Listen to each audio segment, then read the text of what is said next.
Reactive Training Systems. What is up, guys? This is Jim Ellie with Reactive Training Systems, and today I want to answer a few questions that we got on the RTS Instagram account that I think are going to be really helpful for you because I think they're really good questions. It's going to be a bit more rapid fire on this video, so stay with me. I'm going to try to stick to the point and get you guys exactly what you need.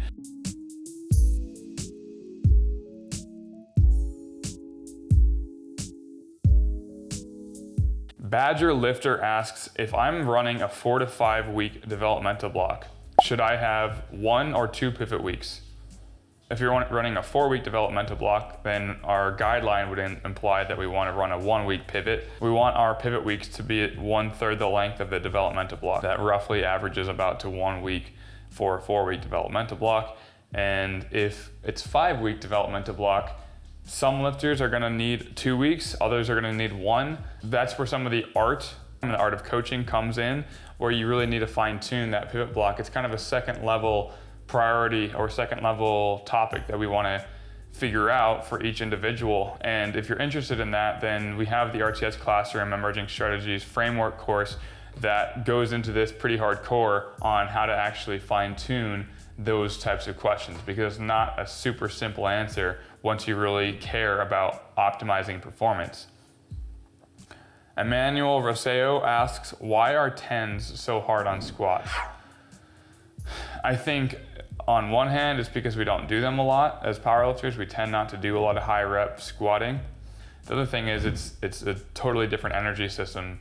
Not totally, it's a relatively different energy system compared to a single, or if you're doing a lot of high intensity work when you need to breathe a little bit more. It's kind of like doing a 100-meter dash versus a 400-meter sprint. It's not the same, but it's similar, and the 400 arguably is much more difficult because it's longer. It takes more time and you're exerting a similar amount of force each repetition. Benju asks, how does increase of load allow for greater adaptation versus increasing other variables? I don't know that increasing the load allows for better adaptation. I think that adaptation allows you to increase the load. When we're developing and writing developmental blocks and designing training for our athletes, we're not trying to figure out how to increase load so that they can respond well to the program. We're trying to figure out how we can get the athlete to respond well to the program and get the effective training stimulus from the program so they can add weight to the bar each week. But that adding of the weight to the bar is a response to an effective training stimulus.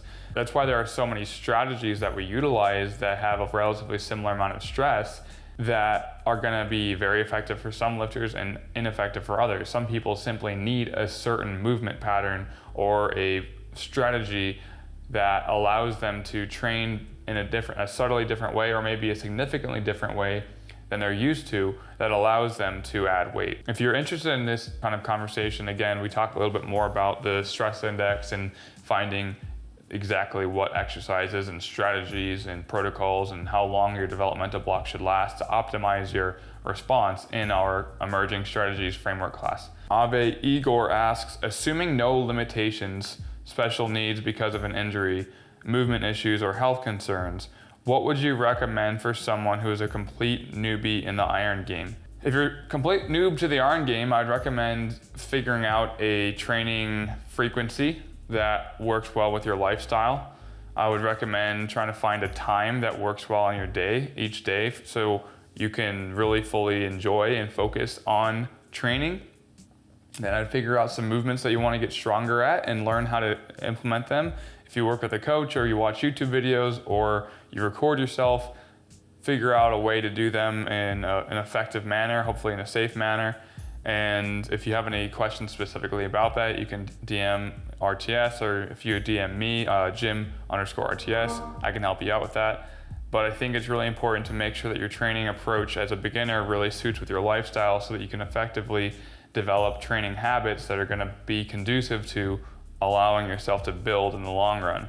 I think a lot of times people, when they start training, they wanna do everything they possibly can right away, and they go all in, and then they start sacrificing a lot more than they need to, when they could probably make similar gains, at least in the long run, if they take their time with things and really just build into learning all the movements and then getting all specialized in training after they kind of get the basics down.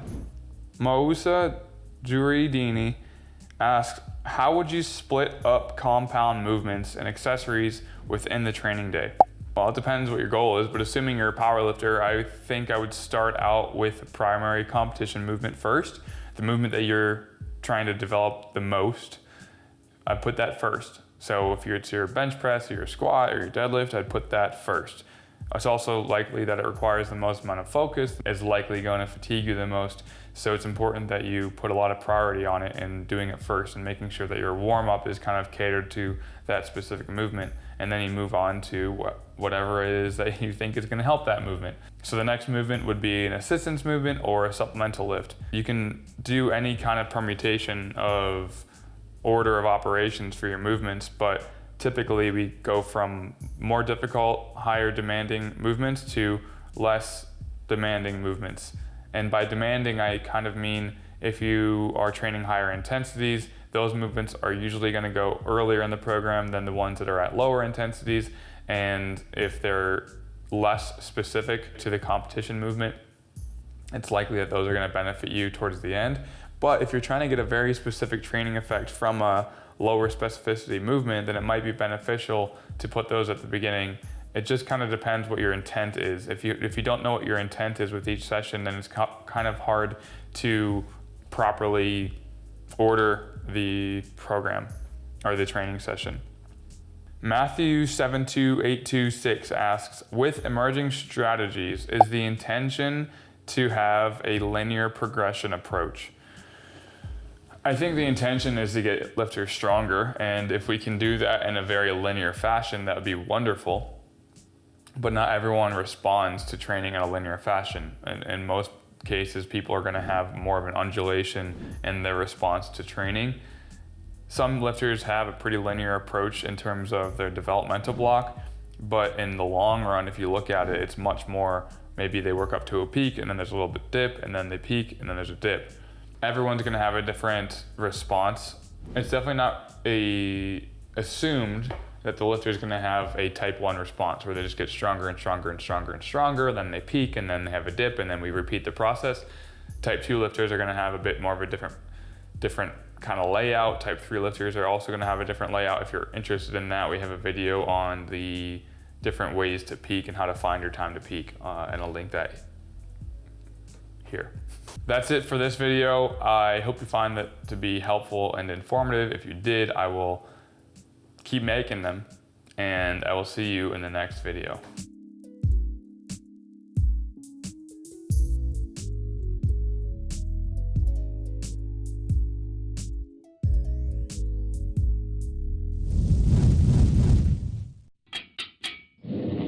Reactive Training Systems.